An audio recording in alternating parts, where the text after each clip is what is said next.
the Bambuddha boost this morning with our very own member. She's one of our leadership group members, and she's the go-to for everybody with their spiritual needs and well-being. She's made of some special stuff, and stuff that special individuals have been made of for thousands of years all over the world. And I'm going to give Gina the opportunity to share some of her brilliant insights. She's an absolute scientist. She's one of the most intelligent people I know. And I'm so, so proud to have her as part of our network and to be able to work with those leaders that are looking at going a little bit deeper. And in doing so, are able to be better versions of themselves and be able to create even more impact and share even more kindness in the world. So I'm going to do what I do best and bugger off, and I'm going to hand you over to Gina Yallamas, the urban shaman. Thanks, Anna. What a beautiful introduction, and hello to everybody, and thanks for tuning in for something a little bit different. Hopefully you'll all receive something for yourselves to move forward with.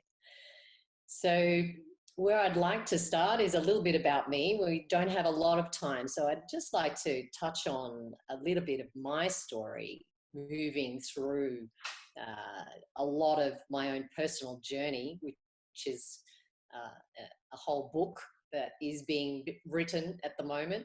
But it's more about me connecting to my wholeness and bringing that to the world as part of my own purpose and mission. And that's done through a number of aspects that I worked on myself through wellness, awareness, and interconnectedness. And that's an ongoing journey, so it never ends.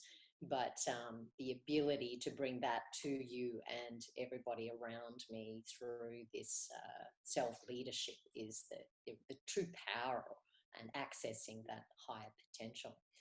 So what I wanted to share with you today was what I call the Horizon strategy, and it's based in a number of elements, but one of them that really sticks with me is some research from the Beehive, Innovation Beehive.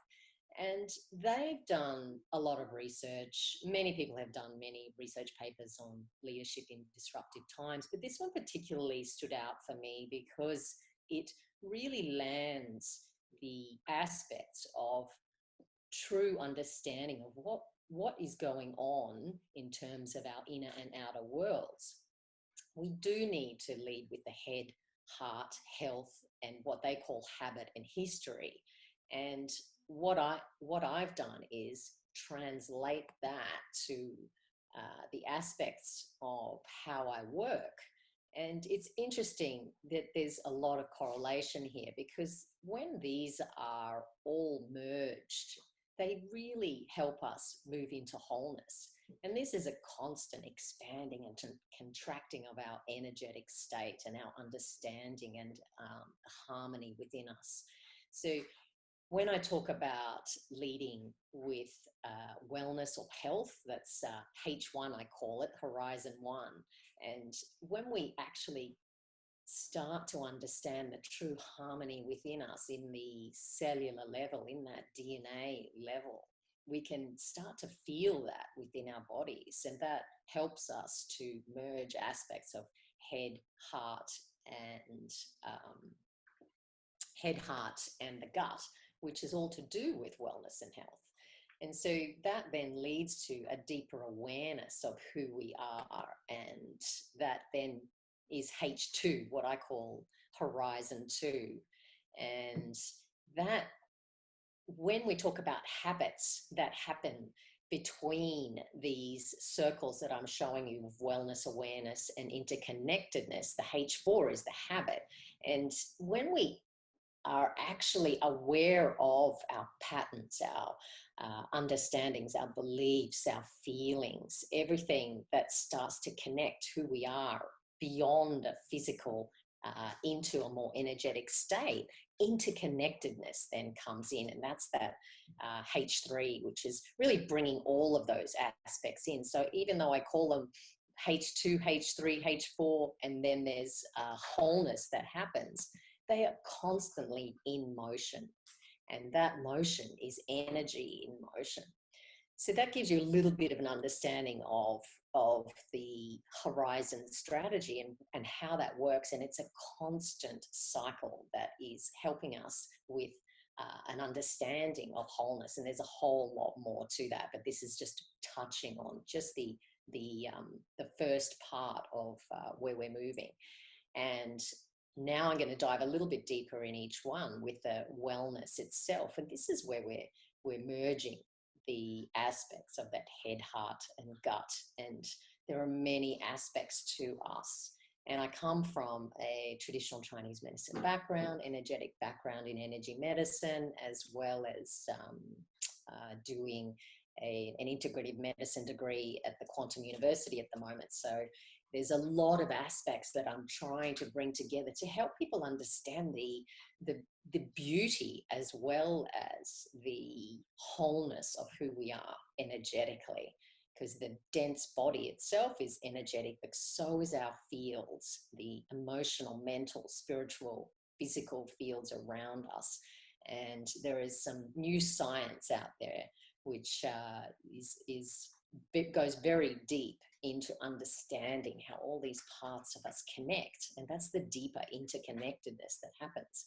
So we have all these biological systems, we have energetic meridians and chakras and these energy fields. So we can't ignore those. They are part of our wholeness. And a lot of the time we miss parts of these because we're not truly connected to ourselves. And so it's difficult then to connect to our energy and beyond. So there's a quote there which talks about the bio-emotional energy and the significance of that. And that goes into the new science where we're moving with the information fields. Essentially, we are information fields, and tuning into those fields is essential for this wholeness and leading ourselves in new ways. And oops. Going into the next one is awareness. And this is where I go beyond with people. It's leading with a very macro perspective. And I like to tap into an understanding of the earth, because we are the earth and we're part of her ecosystem. And so we have our own living ecosystem within us, but it is a pure reflection of her. And so when I talk about that reflection, I bring in an understanding of the Schumann frequencies, which some people may have some idea, but that is the earth frequency. And we are, when we're in harmony and coherence through the heart, we are then in harmony with that frequency, which is a very beautiful high frequency. And there's different names for those and different ways to move through them. But the access to those are through our nervous system. And so the heart has a toroidal field which radiates outwards and is transmitting information. But at the same time, we're also absorbing and understanding information from our environment. So you can't have one without the other. It's the yin and yang perspective here of how we can actually really tap into the information of who we are and then share that with others, but also the information in our environment and how we translate that, because we are truly transmitters of this information and energy. This is my fingers playing with me today. So I'm going to now talk about H3, this interconnectedness. And so we're in that third circle, and they're always moving and interconnecting. And what I put here was the brain evolved in a biocentric world, which essentially means that we're nature. We are nature. We are a reflection of her. And so that bigger perspective helps us understand that our nervous systems, the brain, and the hardware within us, or the inner technology is what I often talk about, is something that is being upgraded all the time based on our wellness, on our awareness and the interconnectedness. So then we're moving back to wholeness, because we are already whole. It's just these parts that are being tweaked until we can actually present and be the authentic self and really transition into this new version of ourselves and this new human, which a lot of people are talking about. And that really is all based in the energy and potential of who we are. So I talk about this particular person who's a medical anthropologist and psychologist and shaman, Dr. Alberto Villoldo. He's very much one of my, I guess, mentors in a way. And he has helped a lot of people understand the correlation between the shamanic way, those ancient wisdom ways, and bringing the science in. And so he's bridged that gap beautifully in so many ways. And in his books, there are a lot of people out there doing that. And so this is part of the purpose and the information that I actually am bringing to help people understand and bridge that gap, which is something that we have to do now so that we can move away from this this belief in division, in separateness, in something that we no longer need to connect with, because we are interconnected, we are one. And then finally, I wanted to just finish with this wholeness. And again, I bring in the biological systems, the physiology, the psychology, and where we truly already are, which is love. We're in a frequency of love, and we're merging these in this constant fluid dynamic of energy. And so when we move through understanding who we are in the physical form and the greater form energetically, we're then able to upgrade our awareness in so many ways. And in this diagram, particularly in the center, I've got the smaller human and then the expanded human.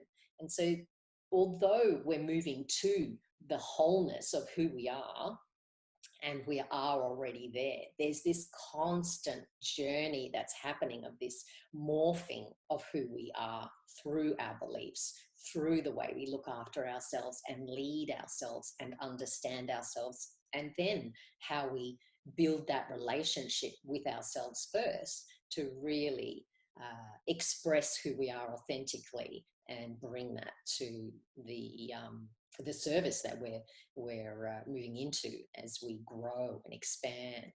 And so I wanted to explain that in this diagram, and it may be a little bit tricky for some of you, but if you've got any questions, I'd love to be able to answer those. And it's really based on the yin and yang balancing.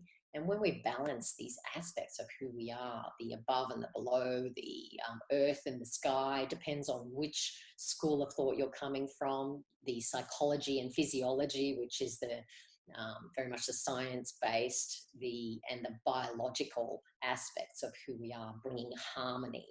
So everything relates to each other. It's interconnected, and that's what brings us back to wholeness, is the belief that all of this information which we're exposed to is very, very similar. And the science school and the spirit school, or wherever you come from in terms of your religious beliefs and all of those aspects, we are these beings of energy. And so I distill it down to energy because it's a very neutral place to begin.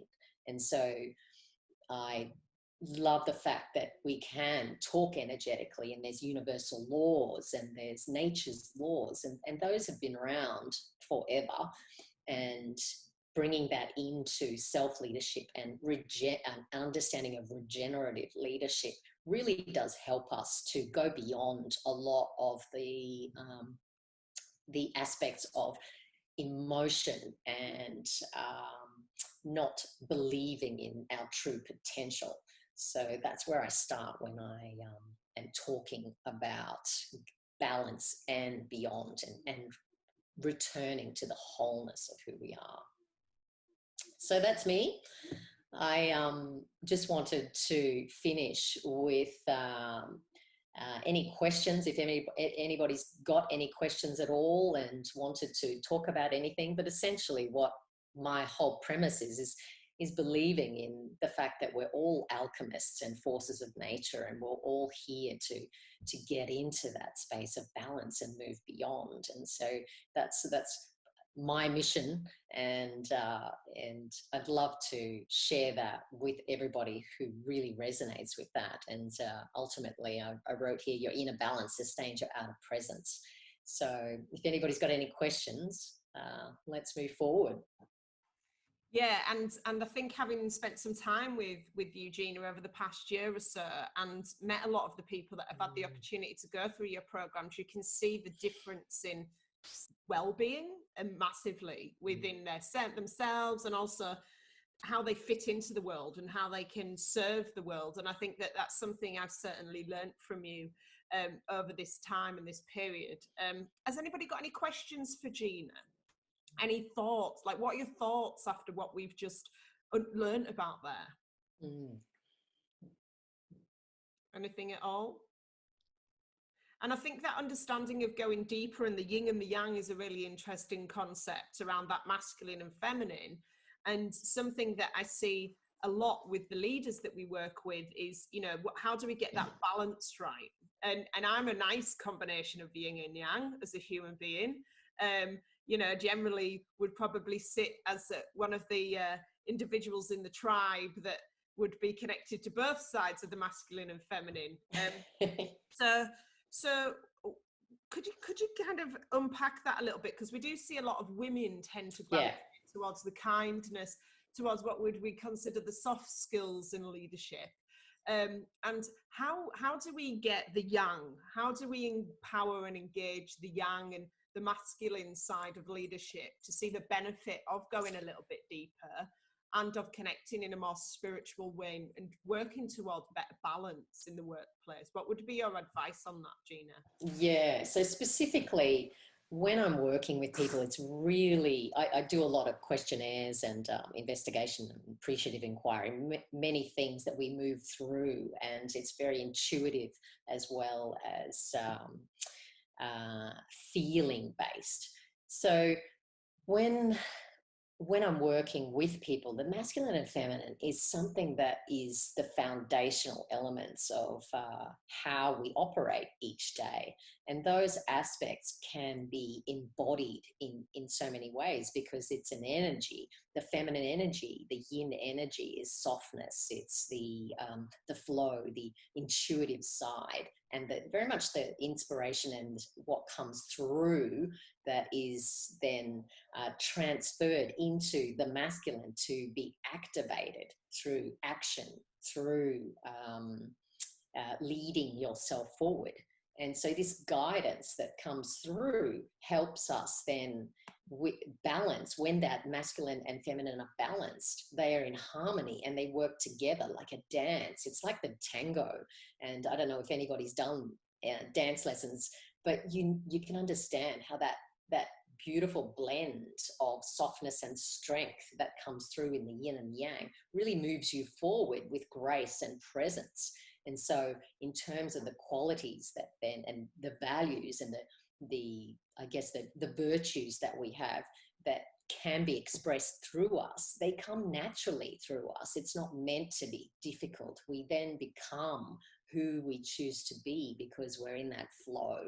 And the softness and the strength, you need both. You can't have one without the other. And many people come with 80% yang and 20% yin. And so we start to redefine those aspects of what's going on. And they're embedded stories. They're acquired patterns and beliefs through this lifetime and beyond. So there's a lot that needs to be worked with. And I start with an undoing and an unlearning process before we move into any future focused visioning. And that's part of the wellness and identifying what goes on there in that space in the body. Because if our gut is out of balance and there's no harmony, there's no way that we can really access that intuitive side. And so when we start to harmonize that aspect in the body, then it just gets easier to translate the information that we get through our intuitive side and move through it, it becomes a natural process. And so this flow state then is accessible to all of us through understanding those strengths and the softness and the strength. So if people wanted to start on this journey, you know, some people are much more kind of on a spiritual journey than others as leaders, and that we're finding that those leaders that have started to look at their own spirituality and connections are leading in a slightly different way, and there's certainly a lot more compassion that comes with that. There's certainly a much more self-awareness that comes with it with regards to how they operate and how they empower and encourage other people to operate. What advice would you give to individuals just starting out on this journey? They might have gone through your traditional leadership development. Yeah, there's a lot of that. And they've kind of like, they've done all of that, but they're ready to kind of learn a little bit more around this side of things, but maybe feel a bit intimidated or unsure as to, you know, if it's something that they can resonates with them yet. What advice would you be for those people that are sitting kind of nice and neatly between the Bam and the Buddha? Yeah, I call it the threshold. And there's a lot that needs to be done to be comfortable to cross that threshold and to move into a space of, I guess, wholeness. But at the same time, I always come back to the undoing and the unlearning and identifying what needs to be done there. There's a lot of healing that we all have to do. And if we deny that, then it's going to be a lot harder to move forward into that, whether you call it supernatural power or just your intuition or the flow state, whatever it is. There's many terms and there's much information out there for people to access now, but you're the one accessing you. You are the channel. You have your own stream of consciousness. The idea is that we're tapping into our own stream of consciousness here to then bring that to the world. So when we're starting this, it's a balance of, you need the yin and yang ultimately, and balancing that out, because the heart is the portal to access that higher potential. So when we balance the wellness and understanding that we do have issues in the body that need to be addressed, because all our beliefs and programs and everything that we've experienced essentially is embedded in that cellular level and needs to be undone if it's something that we don't need anymore, particularly in this time of incredible change and shift. And so starting there and recognizing what needs to be done and evaluating what it is that's happening within you on the physical level, then moving to an awareness of who we are and our inner dialogue, our understanding of the voices in our head. And I do a lot of archetypal work and inner child work as well to bring that forward, as then moving into a much more, that's the balance of body mind that we're starting to harmonize and merge, then moving into that interconnectedness, which becomes more of a shift from the I to the we. And you can really then purposefully move forward rather than struggling, because a lot of us struggle and push. This is a time we're moving into the heart, where we're able to receive who we are and what we are here for, and our, whether you call it your purpose or mission or just a way of life. Ultimately, it's a way of life and who we are and how we express ourselves. And so that's where it's a much more balanced way to move forward. So definitely physical and the body-mind connections, they're the ones that help us move with the emotional intelligence, the physical body intelligence and the heart intelligence, and merging those. So there's got to be coherence to be able to access this. Thank you, Gina. I think we're pretty much out of time today. Yeah. We did get one more. We did get one more question from Oksana. Where do we get yin and yang barometer from? So we'll send some more resources and information through after. Yeah. Thank you for your ongoing support for this community, Gina, and thank you for bringing the consciousness to people and helping them on that journey. around that yin and the yang and the Bam and the Buddha and anything else. Yeah, exactly. We're all there. So yeah, go away today. And we always say, with regards to kindness, the easiest way to think of it is, if you're coming from a place of we, not I, you're being kind. But you have to start with I to be able to be we. Exactly. And go away and have a think about that today. Where are you at? How are you doing? Connect with your body. And you might not have done it for a while. And, give it a bash. And if you are interested in learning more, Gina does hold a few different things, and she's doing stuff to support everybody at this time, including a circle on a Thursday where there's all sorts of beautiful souls and characters coming together to do exactly that, to connect. So thank you, Gina. Thank you for your ongoing support, and thank you for your ongoing Thank you, Anna. To the world, yourself, and the Bambuddha community. So we'll see you guys again tomorrow. Tomorrow we're actually going to touch upon grant writing. So it's a bit of a how-to with a lovely lady called Janine Owen. And lots of us are trying to smash all these grants out at the moment so we can stay afloat, including us. It's very important that you do. But we need some tips and advice around how to do it and where to get the best information. So tune in at 10 a.m. tomorrow for lots more love and a bit more of a boost. Take care of yourself today and be kind.